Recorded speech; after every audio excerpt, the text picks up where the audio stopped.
Hey everyone, we are back for our weekly podcast, and I am super excited. I have two special guests with me. My bestie, Yeah. who has been on a few podcasts with me, and this is the first time we've actually been live together in the Yeah. room. We have Pastor Musser from Tabernacle International Church, and she brought a friend with her today. And I'm super excited because I followed them online. They did a podcast. If you guys have not seen it, go check it out. We have Dana. Dana, you want to put your last name or just Dana? We're going to stick with Dana. You can do my last name. Dana Hamilton, right? Yes. And she's with a group called You Matter Too. You Matter Too. So, and she drove all the way from South Carolina to be with us here today. Yep. So we're just super excited. So welcome, ladies, to the podcast. Thank you. Thanks for having us. So tell us, start off, I want you to tell me more about You Matter Too. What it is that you guys are doing, and what was the motivation behind it? So we're a social justice movement, and when we first started, I just knew that God wanted me to step outside of the four walls, so to speak, and really reach the community, meaning everyone mattered. Everyone's voices mattered. It didn't matter if you were, from the streets, if you were homeless, if you were Black, if you were white, but everyone mattered. And then it just kind of sprung into the social justice movement because I always say, like, your destiny finds you. So it just kind of turned into that. We had, what really popped it off was we had a local high school in my area have a situation occur where a teenager put a derogatory word on a rock, and it was to put down, Black men and women. And so, with that being said, everybody in the community contacted me at the time because they knew what I stood for. They knew what the organization stood for. And so, at that point, we started hosting local forums that then went national, that then went to Washington Post and things like that. And I tell everybody it was the hand of God because literally I was just being available and just letting God do what God wanted to do. So that's kind of how it sprung forth. And then we just it just kind of evolved into the social justice movement that I believe God intended it to be, just by being available. No, go ahead. Okay. Well, she actually, there was a Confederate monument or memorial. Well, we were very active we partnered with other organizations. There was other younger organizations that came in, and we all advocated and protested to have the local monument torn down for years. I'm from Lexington, North Carolina, so it's a very small community. Davidson County is a very large county, but in a lot of ways a very small closed-minded county.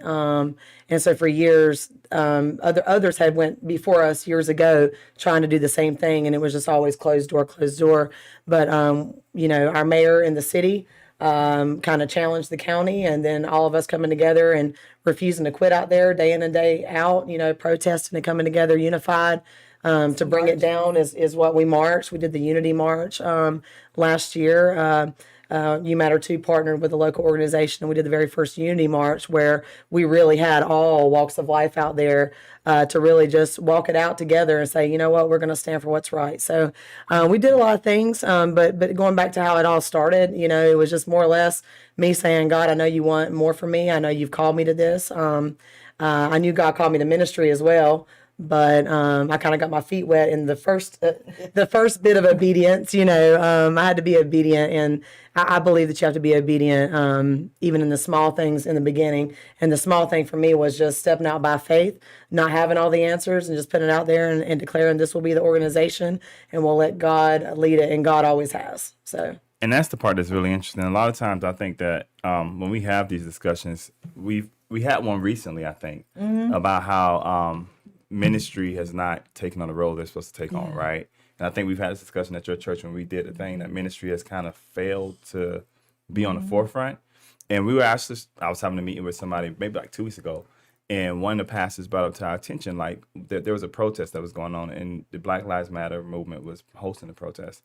And when Jesse Jackson got there, like, they told him, like, we don't need you here, kind of deal. Wow. And I think that a part of that's just because we've been so absent for so long. And it seems like how we have the lights in the room, when it comes to ministry, if the light is not big enough, some pastors don't want to deal with it. That's good. And that's crazy, and that's dangerous at the same time. Why is it so important, Pastor Musser, for the faith-based community to be involved? Well, it's so important to me. And I will point this out. So you guys can't see this, but her nails actually have BLM on them. Yeah. So Oh, and I have my bracelet too.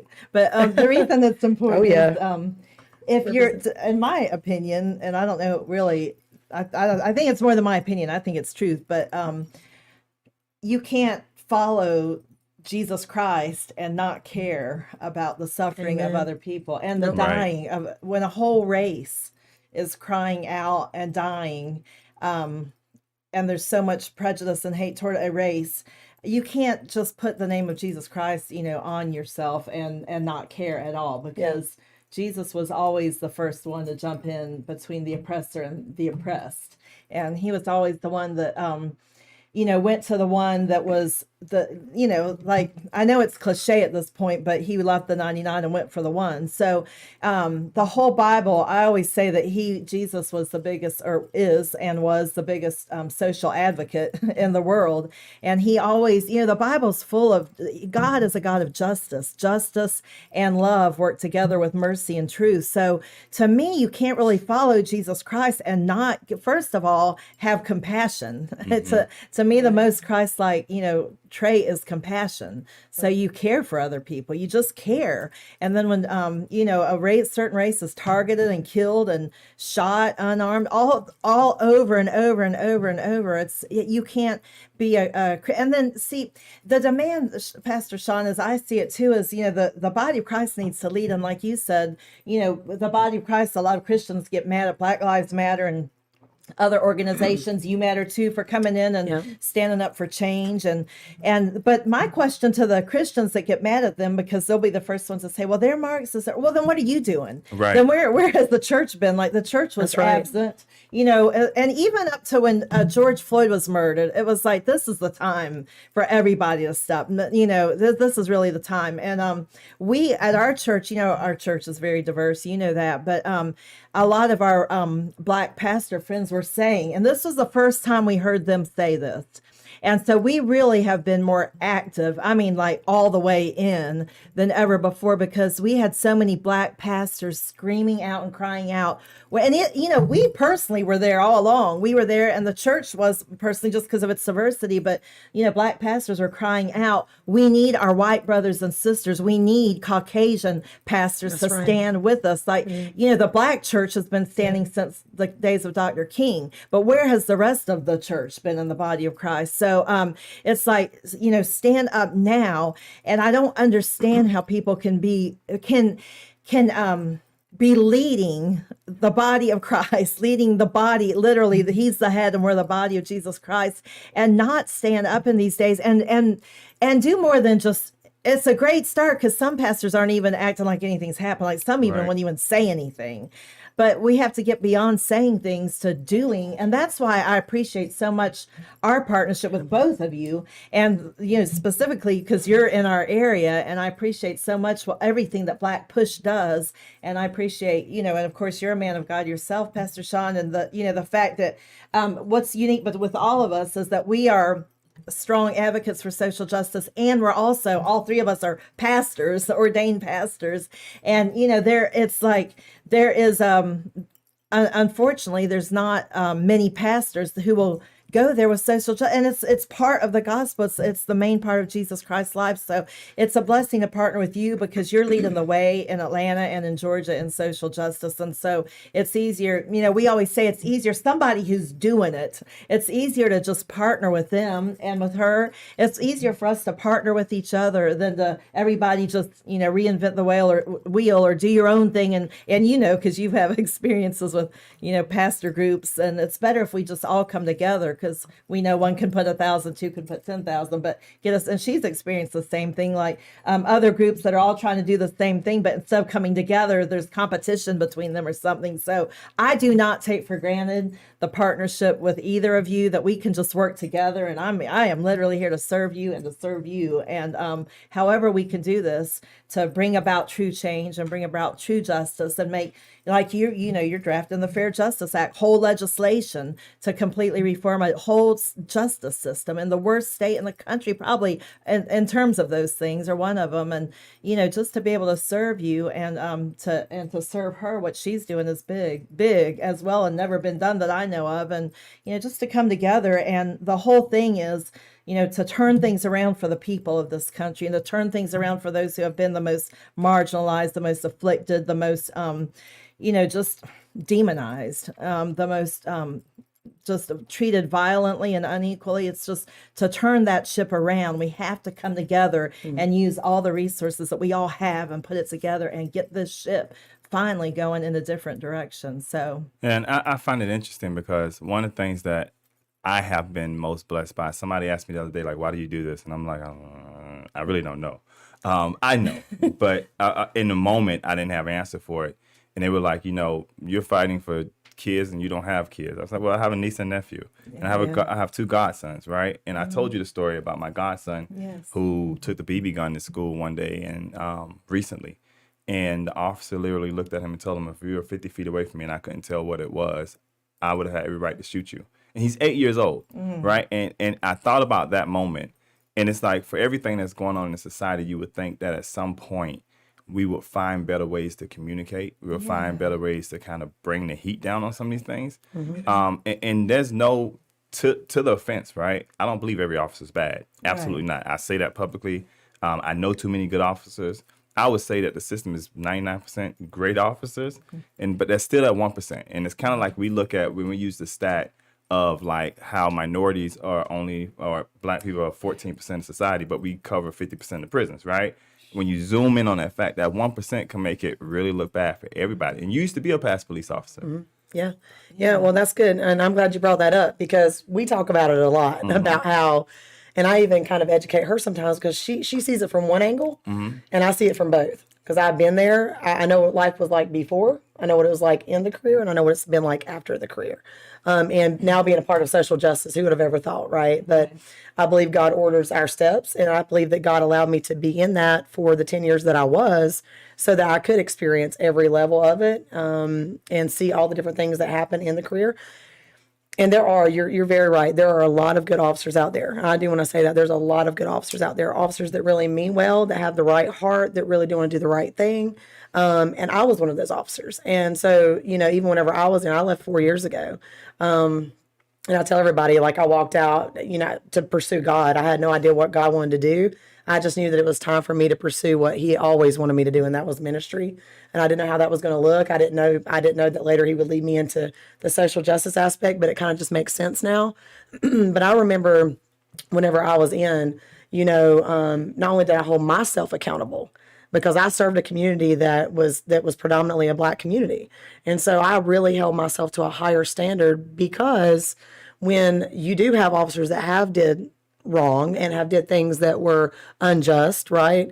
Then that makes your job as a good officer even harder because you're like, not only do I want to be an officer of integrity and an officer that brings communities together and does the right thing, but I have a lot of work cut out for me for all the other ones that didn't do it that way. You know what I'm saying? Right. And and I would hear that on the street, like, wow, Officer Hamilton, like you're cool, like you understand, you really get where we're coming from, stuff like that. Whereas they would share their encounters with other officers in that area that maybe moved on or no longer with the department or whatever the case might be. And it wasn't like that. And so they were always like, and I kind of felt like, and I kind of joked about it with some people out on the street at one point. And I said, I think I'm spoiling y'all, because I try to be really good to my community. Because here's the thing. When you're an officer, you are to serve and protect. Protection doesn't come first in that, and there's a reason. You are to serve. Right. You are to serve your community. Whether you're a pastor, whether you're a police officer, if you take some type of oath to serve, and I look at it the same way with being a pastor, you're called to serve. An evangelist, you're still called to serve. But, whichever way you want to look at it, if you're in any leadership capacity, you should be a servant leader. Right. And to take that oath, I took that serious. So it wasn't always about arresting someone. It wasn't always about taking everybody to jail. It was about discretion. And we had that, and we were given that. So, and a lot of times, certain officers that are not of good moral, conduct, they abuse that. that piece. And so, yeah, we can take people to jail, but we don't have to take everybody to jail. Yeah, we can pull our weapon out, but is it justified? I used to tell people all the time, I did a lot of training for state of North Carolina, and I would always train other officers like, hey, if you've got to pull your weapon out, it better be a situation where it's life and death. If you're just pulling your weapon out to intimidate another individual or whatever, you're wrong, And so I know a lot of officers that even I worked around, right? Sometimes they would just be out, it's almost like they used their position to intimidate, And that's never what it was about. And that's not where law enforcement was founded. It wasn't founded on intimidation. It was founded on servanthood. And I think somewhere across the lines, there's certain officers that forgot what it's like to be a servant leader. And so that's what gets officers in trouble. They go out there and they get a big head. They think they're above the law, or they're above, doing things, the way I always taught was when you're in uniform, you act the same way as you would outside of uniform. Mm-hmm. So I never had an issue with people respecting me or loving me or caring for me as an individual, even in the uniform, because of the way that I treated them. Mm-hmm. People used to say, well, are you scared to go out to the store or something when you're off duty of people that you've arrested? And I was never scared. I would treat a felon, and I don't even want to say a felon, a person that happened to have a felony background. Mm-hmm. I'd rather say it that way because I don't do labels. So a lot of officers would label, right? Well, he's a felon. Well, she's a crackhead. Well, this, that, whatever. That's not okay. Like, there's still people. There's still somebody's sister. There's still somebody's mother, daughter, sister, brother.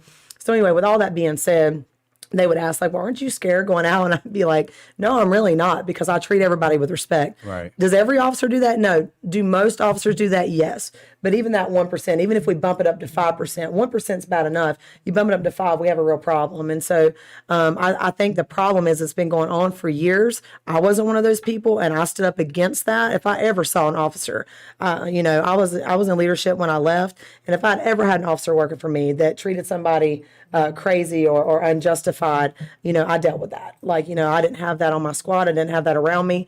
But at the same time, that 5% or that 1%er that's out there abusing, the oath that they took, they're the ones that makes it corrupt for everybody else. And so, having been an officer now on the other side of things, I get just as frustrated as Pastor Lisa does and other people when I see these videos, when I see the lieutenant that was in the Army that's literally ordered out of his car when he doesn't comply because he's trying to protect his life. Right. He's literally trying to protect his life. Everything about that man said, I'm scared.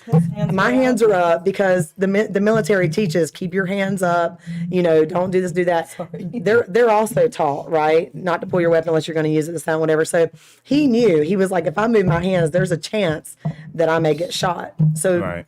That's why he didn't want to move. And so I was watching that whole video go down. I actually sent it to her, and I was in tears about it. Like, I was so mad, I think, and also just the compassion that's coming from my heart toward it is like, why are y'all doing this? Like, why are y'all making other officers look bad? Now it's national, right? So in all the turmoil. I think they even told him at one point, you should be scared, while they maced him. They did. Like a dog. They did. But after that, what really got me, Sean, is after that, or Pastor Sean, excuse me, after that. Sean, it's fine. After that, they approached this guy.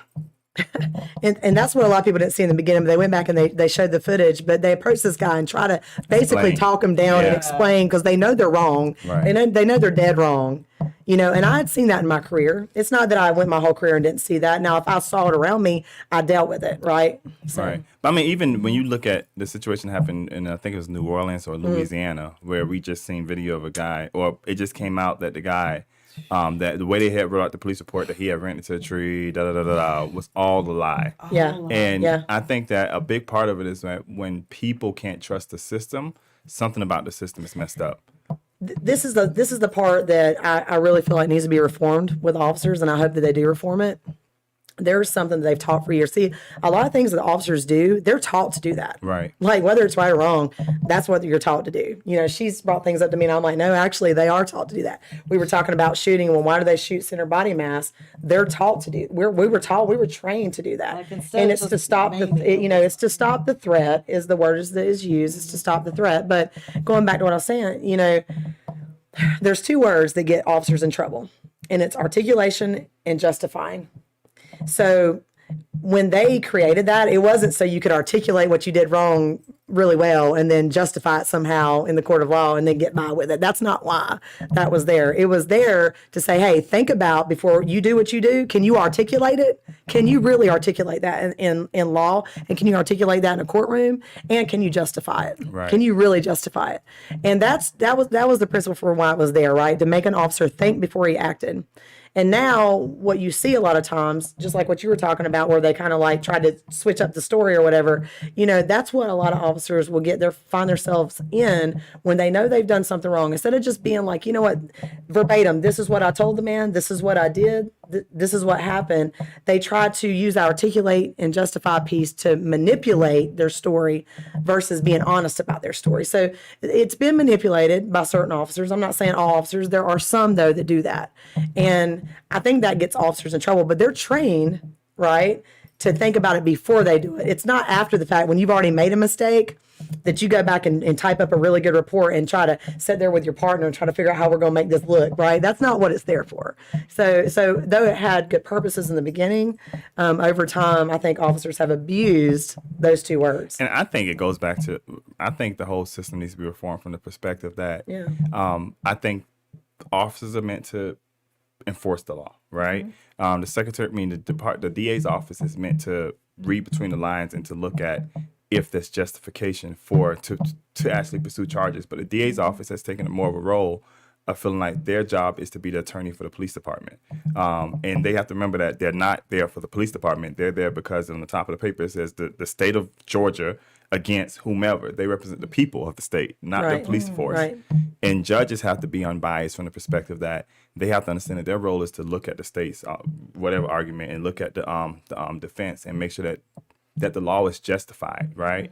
And we don't have that type of system. I'm anti, and very much becoming more so anti grand jury process. I feel like if we're going to continue to have it, open it up to where if a police officer is able to have somebody represent them in grand jury, why should the average person not be able to? Right. Or just eliminate the grand jury process altogether. There's certain states that only use it for like major crimes, or you know what I'm saying? Like there's certain states or they don't use it for every single crime. It's not a fair process. It's not a fair process at all. And we've spoke to DAs who've agreed that it needs to be taken away or reformed. So from your perspective, Pastor Lisa, like, why are people, I don't know how to phrase this question, but why are people so blinded by their own racism? And you know what I'm saying? Like, you talk to people and they be like, oh, I'm not racist because I hire black people. I'm not racist because that's a racist comment in itself. Yeah, like I hire Mexican people. I've worked for people who before it was like, there's no way I can be racist. Look at you. You're my whatever position I was in. How could I be racist when you sit in the highest position we have in this company? You run the whole company. Yeah, but at the same time, when there's a black person that's coming up to the door and you guys cringe or you guys go lock the door because you don't know who they are. But a white person comes in there freely and there's a whole different reality. Or a black manager's laid on a deposit and you say to them like, oh, well, something sneaky's going on. But if a white manager's laid on a deposit, it's like, oh, well, they must have had something come up because they're never late kind of deal, right? Why are people so blinded by their own racism? Well, it's interesting that you say that because to me, in my humble opinion, like now it's not even enough to claim to be anti-racist because those are just words. So in my humble opinion, if you're not actively fighting against it, and I'm not going to say if you're not actively fighting against it, you're racist because that's you can't generalize and be overly broad like that. But a lot of people, it's like I've heard you say, Sean, about the man in the mirror, that until we look at the man in the mirror, and you referenced the Michael Jackson song and the biblical truth too about before you go out and try to tell everybody else that, you're not to be racist or whatever, then you have to first look at the man in the mirror. And when I heard you say that for the first time, it was so powerful because it's easier for people to see faults and flaws in everybody else. And But when they automatically just go to the same narratives, like, oh, well, I have a black friend, or I have a. But what if your daughter, marries a black man? When was the last time that you had a black family in your home? You welcome them to eat. How often are you, in real relationship with black people and people of any other race than your race? How, real relationships, like you go through things with them, their struggles and their pain. Because if you really weren't a racist, how could you not feel? How could you not empathize? And so it's just easier for people. And I think that a lot of it is what they call unconscious bias. That term, unconscious bias, where people are. A lot of it has to do with, of course, like generational upbringing. They're just brought up by racists, and that's all they know. So they don't label themselves specifically. It's just what they know. It's like, well, everyone flies the Confederate flag. Everyone does this. So it's just what they know. So to them, it's normal. So they can't see it until somebody, and that's why it's so important. Like she was saying, and you were saying, for the police officers to keep each other in check. It's also important for Caucasian people, to keep each other in check. And that means the people closest. Like everyone's quick to be a keyboard warrior and call stuff out online and everything. But what about that uncle in your living room at Thanksgiving? What about those little sly comments that you hear from people in your circle? And I think until people start really checking their own circles and teaching something different, but the unconscious bias, it's interesting that we're talking about the policing, because there was a study done recently as to, and thank God for cameras, because I always feel like, when like they can write anything in their report. Before cameras, they could say he resisted arrest to try to justify shooting of something. They could say anything, totally unchecked. So I'm thankful that there's cameras and there is some other kind of checks on it. But they took I can't remember, it was a ridiculous amount of surveillance from police body cameras. They took the footage and they actually analyzed this, like some psychotherapists, psychoanalysts, whatever, and they analyzed like 70,000 hours worth of film from police, and the unconscious bias, which is what people aren't aware of. And I'll get to that after this, but I would say if you're a Christian, you have to. Well, let me get to my story first. But the what they found in that was that just things like this, like when they walked up to a police car, and this is facts, and so this is indisputable stuff. They would walk up to a police car. If a white person was in it, they were more likely to come up and say things like, "Oh, I'm sorry, I stopped you," and do you mind if I see your license? And this is facts from analyzed footage of police cameras. If a black, especially man, was in the car, they would walk up to it overwhelmingly and say, "Put your hands on the wheel, sir. Put your hands on," and talk to them like that. Not even a good day or anything. And then they were also more likely in leaving a white person, a white driver, to say, "Okay, ma'am," calling them ma'am, using respect and terms and stuff like that, and to say, "Have a good day, ma'am." And then the black one, they just like shoved him on his way. So I mean, there is concrete proof that unconscious bias exists. Not only, police are humans too, so in all humans, but it's that very troubling when it's seen in the police force because of all of the brutality against African Americans that we see by police. But so it's very unconscious. So what I was saying is, if you're a Christian, every Christian should come before God every day and say, like David said, "Create in me a clean heart." Like just expose anything in me that's not of you, God, anything in me. And if we just really, truly, purely ask God to do that, he will do that.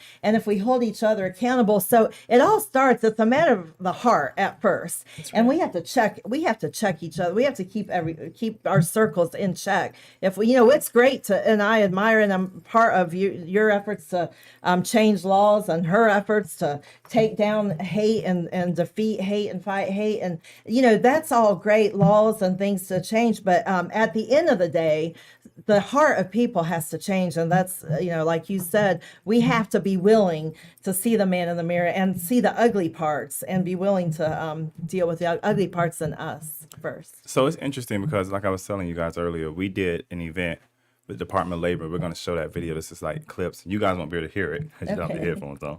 But it's like a 2.5 minute clip. But I want to show the clip to everybody, and I want to talk about some of the comments we got afterwards. Can we put these on? Absolutely. Okay. I want to hear it. The main reason that we're here right now is that Mark Butler, along with Governor Bryan County, have signed documents that are going to strip the federal unemployment benefits out of the state of Georgia. Have been fighting corporate immunity. Many of the workers that we're talking about right now are service or hospitality employees that are essential workers that have to be at the front line and that are exposed to I pandemic. come from this people. I work in restaurants. We got employees who, during the height of the crisis, literally was making $7.25 an hour, catching the bus, walking to work to make sure that they were serving the community. And most of those employees got laid off because we had to cut back on people. And now you're telling those same people who probably don't even get the max benefit, which is $3.65 a week. Open his doors and he did nothing and still does nothing. He has the power to hold the Georgia Department of Labor accountable and address the dereliction of duties as well as the fraud that has compromised Georgia. We all know that this system is broken and needs transparency through the advisory council, and we need new leadership both at the Georgia Department of Labor and for the state. This agency provides hardworking people a lifeline to regain their dignity and provide for their families. To cancel the $300 payment for unemployed workers is not the leadership we need at this time, and now is the time to support our state workers, not hurt them. The Georgia worker builds, designs, transports, cleans, cooks, educates, organizes, repairs, stocks, protects, serves, and saves lives. Because they're still waiting for unemployment. I ask that you think of these women as being your daughters. We are deeply concerned that you want to opt out of the federal funding prior to opening government agencies such as the Department of Labor. We are also concerned that the state would end these additional benefits without providing additional help with child care, especially for essential workers. People should not have to work 2 or 3 jobs to pay rent and make ends meet. Says we have an employee shortage, so why isn't he raising the minimum wage? Because they have young children. Schools are about to close for the summer, making even fewer options available. Why? We should continue to have unemployment benefits through September. I'm not going to be redundant. At the Department of Labor. And it was funny because we were just standing up because Governor Kemp wanted to say to people that he's going to end the additional $300 because he didn't see a purpose in having it, whatever the case may be. And the reality is that most Georgians who are on unemployment are not even getting the match. So they can get anywhere from $55 a week to $365 a week. And he wants to eliminate that. Majority of the workers who get unemployment probably making like $155 a week. So now he wants to convert them back from getting $455 a week, which is really breaking the state because they're not even paying for it anyway. The federal government is paying for it, meaning our tax dollars are paying for people to get this benefit. And the Department of Labor is not even open, so they're working from home. And the most recently, the legislator has the legislator working on for the next calendar. They're working on giving themselves a pay raise. So you want to tell me that people can live off $7.25 an hour? But what really caught me was that the comments that came from this, right? People were messaging us and they would put out a comment. One person, it really disturbed me. She was like, I was in eviction court and the lady had on long fingernails and new hairdo. Okay, that's $80, right? But it was geared at, let's be honest, long fingernails, new hairdo, Right. Eyelashes, and they mentioned this in the comment. That's definitely aimed at my race, right? And I just found it so offensive. Like people are saying you need to get back to work. Even if one person put like, even if you're making 25 cents an hour, you need to get back to work. And at least it's hard working money, right? You made hard working money. You go make 25 cents an hour and you tell me how you feed your family, right?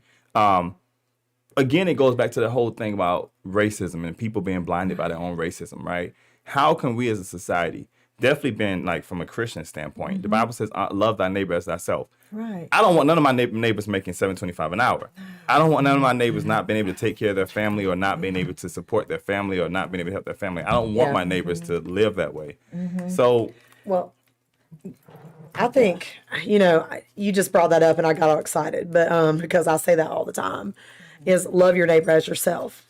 And the key to that, Sean, is, and I've been saying this for years, but like, to love our neighbor as ourselves, we have to learn how to love. Right. We have to learn how to love ourselves. We really have to learn how to love ourselves, because if we don't know what love looks like, if we don't even know how to love our own selves, then we can't love our neighbor. And, one thing, I know everyone's not like me, okay? I know everybody doesn't have the same passion I do. I think everybody should. I think we should all love each other, and I think we should all definitely love people who don't look like us and who are not like us. But what I'm saying is, when you're talking about, loving your neighbor, wanting the best for your neighbor, it even goes back to, I know, and if it's okay for me to bring this up, it even goes back to the white privilege piece, right? Being a Caucasian woman, and hearing other Caucasian people say, well, I'm not privileged. I work hard for my money. Like, they're getting it all out of context. No one's saying that's not even what we're talking about here. We're just talking about, if you walk through a neighborhood at night, we were just talking about this last night. If you walk through a neighborhood at night, being a Caucasian male or female, and it's midnight and you're just walking through a neighborhood, you're probably going to be fine. But if you happen to be a black male walking through a neighborhood, right, and be even on the other side of the law enforcement side, how many times I got called out for suspicious black male, and it would just drive me crazy because I get out there and there was nothing going on. They'd just be walking through a neighborhood. So of course I would just check back 10-8, which means I'm back to work. I ain't even going to deal with this because there's nothing going on. And I would always ask, like, well, what was suspicious? Well, they said he was walking through the neighborhood. Well, and I would say, check me 10-8, which meant I'm back, open for calls, because I'm not going to go, walk up to this man, ask him what he's doing when he's not doing anything wrong, and that's when we, have to go back to loving our neighbor as ourselves. Whether you have a law enforcement uniform on, whether you're a pastor, whether you're just a regular human being just trying to make it, we're all just trying to make it. Whether we're a pastor, whether we're an officer, we're all people. And so at the end of the day, I just got to hit on that because it's been aching in my soul for some time now, especially since last year. Because I was like, if I have to see that one more time on Facebook about, well, I work hard for my money. Like, what does that even have to do with white privilege? We don't. So I'm going to educate some people right now. White privilege is not, how much money you make or how hard you worked in your life. White privilege is saying, could you be able to do the same thing that a black woman or black man could do? No, hands down. And the answer is no. And I know that because I have opened myself up. Like I said earlier, when you make yourself available to be used of God, when you allow God to use you in a different kind of capacity, you are able to see things from a different lens. Now, we all should see from that lens. We should all have an open lens to see everybody and to see everybody's struggles and to see everybody's go-throughs, not just see my own or not just think that I'm good and great, but like to actually see what's going on with my brother and sister, what's going on with the person across the street from me, what's going on with them, because just because my life looks good don't mean their life looks good. Just because I can walk through a neighborhood don't mean that they can walk through a neighborhood. Just because I can get pulled over by the police and just treated like, as politely as possible, doesn't mean that my brother that happens to be a black man is going to get treated the same. Doesn't mean he won't. It just doesn't. It also means it doesn't mean he won't, but it doesn't mean he will. Right. That's the whole point. So.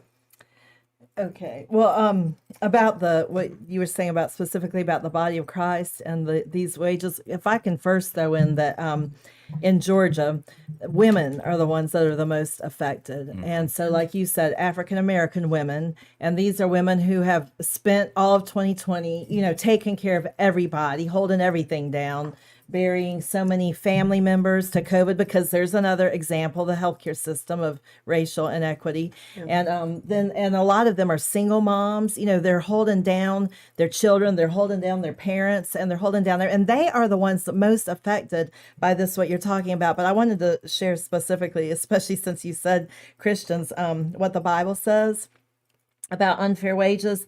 James 5, verse 1, and then verse 4, it says, "Come now, you rich men, weep and howl for your miseries that shall come upon you. Indeed, the wages that you kept back by fraud from the laborers who harvested your fields are crying, and the cries of those who harvested have entered into the ears of the Lord of hosts." So you can be encouraged today and thank you for what you're doing, Sean and BlackPush. But to anybody who's watching, you can be encouraged that unpaid wages, low wages, just horrible wages and dues, they do not escape the eyes and the ears of God. That verse right there says, if you've experienced that you've been denied what wage or what salary is due to you, or even what's right by you, be encouraged that God will fight for you, because God sees and hears everything. But I think it's powerful that the Bible specifically speaks to, that there are people, laborers, crying from the wages that are being kept back from them. And if this doesn't speak biblically exactly to what you were out there protesting, then I don't know what does. And I know there are other passages. There's a passage in Amos also that speaks specifically to, holding back fair wages and oppressing. There's a whole chapter in Isaiah 58. It talks about it's kind of correcting the religious people that are fasting to try to please God, like they're going through the motions of fasting and praying. And God says, if you really want to please me, this is the kind of fasting that pleases me. And then he goes into, you treat the people who work for you, who are employed by you, treat them right, you pay them fairly. That's in there along with a whole list of other things that is basically all against oppression, is Isaiah 58. And God's saying, if you really want to please me, don't do the religious fasting. Basically he's saying treat other people right and treat other people fairly. And I think, it just, I don't know, it concerned me because it's crazy. Like, I don't get how that becomes the issue. That becomes the issue that people should be able to eat, right? Right. That becomes the issue. And we argue so much about getting people off like food stamps, stuff like that. Well, if they're not making money, how can we ever move them from different programs, right? I just think, and they did a survey too that stated that, like, in order to be able to survive in the city of Atlanta, you need to be making at least $25 an hour, roughly, right? What's our minimum wage? But the state minimum of Georgia wage is poverty. No, but that's what that is. But literally, the state of Georgia's minimum wage is $5.15 an hour. Wow. The only reason why people get $7.25 an hour here is because because federal supersedes state, right? So I call on Congress, I call on the U.S. Senate, do your jobs. Like, at the end of the day, for you guys to be able to keep making money, and even during COVID, their checks did not stop. Come on, Amen. Amen. And they were shut down, and they were closed. They were working from home. Yep. But yet, when it came down to giving money to the people, it was always this big fight. When it comes down to trying to pass bills to help people be able to afford for their child to go to daycare, it's always a big fight, right? When they get all these benefits. I have a friend of mine who works for the Florida Senate, and she was saying, I was like, how much is your health insurance? She said she pays like $1 a month, and she gets great health insurance. Oh my goodness. Great health insurance. Wow. Just imagine that. Imagine the average person. We have to do something. I don't know how we as a society, and definitely for ourselves who calls ourselves a Christian nation, no matter what religion you come from, because most religions will tell you that we have to serve people, right? We have to be kind to people. Yeah. That's what... No matter what you believe in. No matter what you believe Period. in. No matter whether you're a Christian, whether you're Muslim, whether you're Buddhist, it tells you that you have to be kind to people, right? Right. How can you be kind to people when you're enriching your own pocket? Come on And now. can't even look to know, like, I don't know how you do. If the state of Georgia passes an increase for everybody in the house to get a bonus or to raise their wage, there's something really wrong with the hearts of men. But see, a lot of people say, I'm sorry. No, go ahead. Okay. And a lot of, what bothers me, Sean, I know I kind of go back and forth, former officer, so of course there's that piece, but then there's the other piece of me that's just I'm sold out to Jesus. You know what I'm saying? I don't claim to be anything but that. It's sold out to Jesus. We can have all kinds of labels. We can label people all kinds of things and, all kinds of, but to me, I'm just sold out to Jesus. And so when I'm saying that, it is the responsibility of the church to get involved in these things. So what I always heard growing up, which I don't think was really the right doctrine, was, don't mix politics with church. Don't talk about basically the hard things in church. But if you're in Christian faith, which the whole Christian faith was founded on Jesus Christ, Jesus went to the hard things. Yes. Jesus faced the hard things. Jesus stood up for the hard things. He didn't see the hard thing and say, I think I'm going to redirect my path and go over here. He went straight in. And in everything that he did, it was to teach others how to do it. Right. And so as as a Christian, I don't see how, yes, we have the Bible, obviously, that is our teacher, but when we just think about Jesus coming and changing it all, changing the whole game, right? Finishing it all for all of us, right? But he came to show us, he gave us the pathway, right? The Bible is also that pathway, yes, with his teachings and, the letters in red and all that. But if you just listen to the passages and put yourself in Jesus's place back then and in the heart of who he was. Like, he did not shy away from oppression. He ran toward it. He literally would probably run toward today in this day and time. And I've been saying this 2020. I believe that we had a revisitation. Well, I know I did. I had a revisitation of Jesus Christ. I did. Like, it was in a whole new way. It was in a whole different way. And I know we went through a lot of hurt and pain in 2020. We did. Like, it was a whole lot of stuff going on. And not even, and I can't even speak to what Black men and women and young people went through, during 2020. I can't speak to that. But what I can do is speak to the advocacy part of me of what I had to see and what I had to experience alongside of them, of being the empathetic person that I am and trying to put myself in their shoes and really listen and understand where they were coming from. And I think Jesus did that with everybody, you know what I'm saying?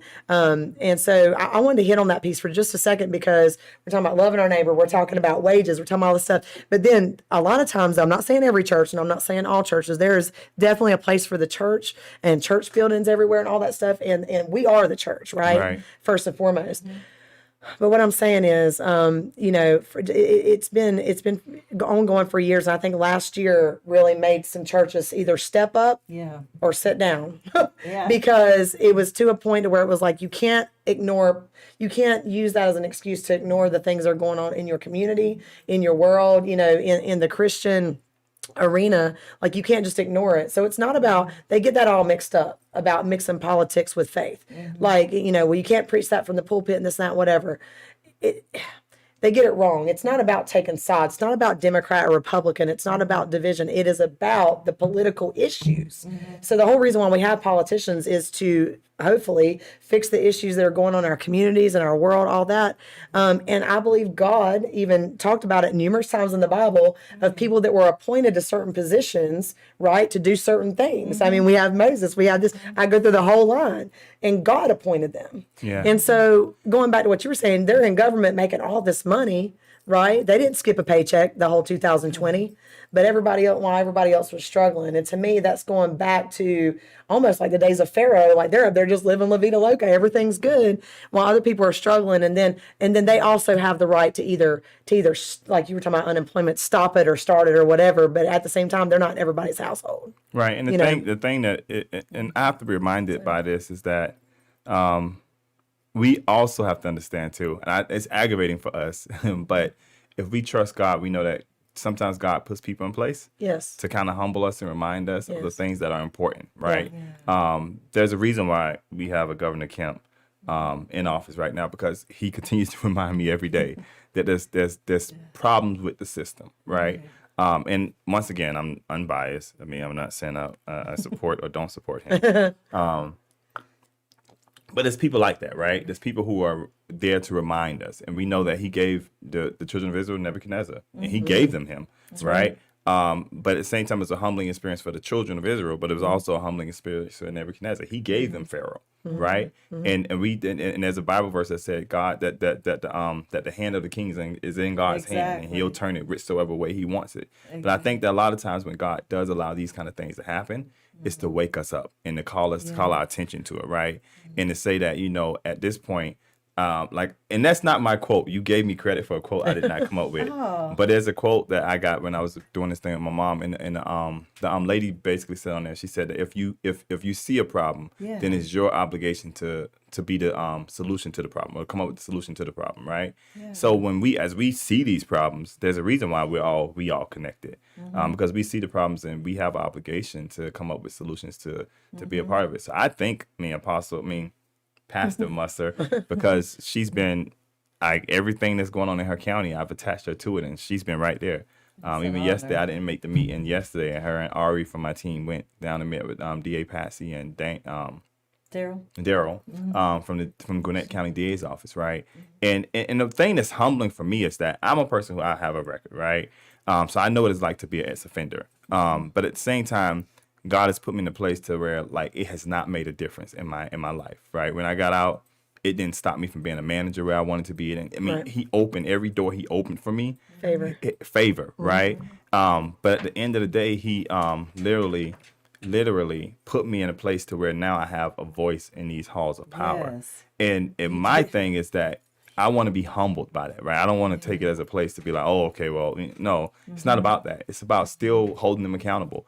There's some of these people I voted for, some of them I didn't vote for, but I'm going to still hold them accountable. Right now, our organization is working with talking to everybody who's running for office. We're building a list of everybody who's running for office on any level, whether they're Democrat or Republican. And if they're willing to hold a conversation with us, we're willing to hold that conversation because we understand that there's two sides to like every story, right? I mean, the reason why I'm so non-biased against police and don't think every police officer is bad because I've sat down with police officers and I've seen the training they go through. I mean, I met with a sheriff like 2 weeks ago, and we talked about their training program, and he talked about the things that they're doing in their training program. We talked about how some sheriff departments don't like the fact that we have so many city polices, right? They feel like that all that should be covered by the sheriff because in all reality, the sheriff is the only elected official by the people. The police chief is appointed by the commission, but the sheriff is elected by the people. So if we don't like what the sheriff is doing every 4 years, we can put the sheriff out, right? We can't do that with the police chief. And the only way we get them out is by voting the commission. But if they're close enough friends, Right. it never goes anywhere. But also, too, I wanted to point out that we have an event coming up on Juneteenth. Yes. And we're partnering with, there it goes right there. So we're partnering with, and you can fill up the whole screen while I talk about it so I don't forget. You can take up the whole screen. Kick olives out. Perfect. So this event, we're doing it with Antioch AME Church with Reverend Randy Simmons. And it is being, actually, I got connected into this event with Representative Rhonda Taylor, who I have fallen, like, she's the bomb. I love her. And we're doing a panel there. We're going to have Attorney Gerald Griggs. We're going to have other people as well. But there'll be also a panel discussion from like 1 to 1:45. But it's a votercade. It's to talk to the youth. Hopefully we get a message from our Vice President of the United States to share with the kids. Yes. So, That's I mean, awesome. this is a shout out to you that you guys have Yes. got my email. So let's work it out. Let's go. But that's on June 19th. And we'll be doing that at Antioch AME Church. So I just wanted to put that out there. So if you guys can be a part of it, you guys can send us an email address, I think, on the bottom of it. And the last thing is that I wanted to give a shout out to this person. So everybody kind of see me sipping on tea. It's tea. It is tea. But there's a person in our building, and she can take up the whole screen too. We're going to give her a shout out because she does this all natural tea. And I have some issues sometimes, but this tea is the bomb. Like, it really does help. And you can go, and I think her website is Tavani. I wanted him to put her name up there so you can know how to spell it. But TIVONISG.com. So TIVONISG.com. So check her out. She has a whole bunch of natural remedies, and you could be Christian and still go natural, right? Right. But I thank you, ladies, for coming and being a part of this today. I think the discussion was really impactful. I think, Dana, you drove from North Carolina or South Carolina? North Carolina. Yeah. Yes, sir. And I keep saying South Carolina. I'm so sorry. It's okay. But I'm saying, Yeah. correct what you saying. This guy right here. We could put the camera on him. This is like my big brother from that I never asked for. I mean, I got one. But we thank you for coming here from North Carolina. And we're going to worship together tomorrow at Tabernacle International Church. Yeah. So we'll be there Looking tomorrow forward to at 10 a.m. Yeah, 10 a.m. Tabernacle Yes. International Church in Lawrenceville. What's the address again? It's 270 Simonton Road, Southwest. You have to put the Southwest in, or your GPS will take you the wrong way. Lawrenceville, Georgia, 30046. And our website, we just got a new website. It's tic.church. I got Ooh, it. I got it. TIC. Not church. Yes. You So, I got mean, if you guys are ever in Lawrenceville area, go check them out. And the last message I do have is that if you guys are available on June 1st, remember, we'll be doing a rally with a whole bunch of different organizations, and not just ours. They've called us in. On June 1st, we'll be in front of the Department of Labor again, protesting for people to make sure that they can continue to survive during this time. But in just closing, one of the things I love so much is that you talked about is loving thy neighbor as thyself. And I would be remiss if I didn't say that we have obligation to each other. I don't care whether you're white, whether you're black. I mean, the reality is that when white people say to me, like, I wish I could run a day in your shoe, you can't, right? No matter how you try to empathize with us, no matter how you try to feel it, no matter how much we stand in the streets with each other, you would never really know what it's like to be a black man or a black girl. But at the same time, I would never know what it's like to be a white woman or a white man, right? And we have to be sensitive to that, because racism for me, yes, it does happen in our community a lot, but it can go either way. I mean, black people are racist against other races as well, right? And until we get to the principle of loving thy neighbor as thyself, we'll always end up here. We're going to continue to have this conversation. And it'll be 20 years from now, we'll still be having the same conversation. Yeah. So like you said earlier, Pastor Musser, it's the heart of men that has to change. So my prayer is that people be more sympathetic and try to at least understand what it's like. I'm not saying you're going to completely understand, but at least hold the conversations and try to understand. And at a bare minimum, don't tell somebody how they should feel Right. when you're not them and you have no clue what it's like to walk in their shoes. Don't try to tell them how they should feel and what they should do, period.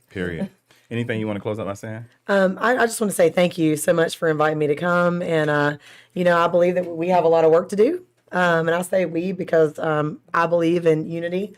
I believe in collaboration. I'm in North Carolina. You guys are in Georgia, and so on and so on. And, the vision that I see and where we're heading right now with the people that are rising up in different communities to do exactly what we're doing is for it to become global. And it's going to have to, for us to really see that change that we're talking about, the change of heart. And it's going to come from people that are called to ministry, that are also called to social justice. It's not afraid to intertwine the two and to actually pave the way. Martin Luther King didn't do it wasn't easy for him either, right? But he paved the way. And so I believe God's raising up some people that's going to pave the way together as well. And if people want to know more about your organization, is there a website they can go to? They can go to youmatter2.net, youmatter2.net, or you can go to youmatter2 via Facebook. And I do want to still continue to give a shout out. We're part of two different nonprofits. One is Newbie Corp, and we'll be back to Newbie Corp stuff next week. So you can go to www.newbiecorp.org to find out more information about us. And you can also go to BlackPush, that's BlackPush.org. But I'll be remiss to not also mention that we do this show every week in a studio owned by a guy who sits on the other side who annoys me, named Disco 100. So I want you guys to go to his YouTube page and check it out. It's Disco 100. Awesome. Sign up, register, help him out, and let's continue to build better together. Yes. Do it. Thank you Get guys ready. for today. Thank you. Just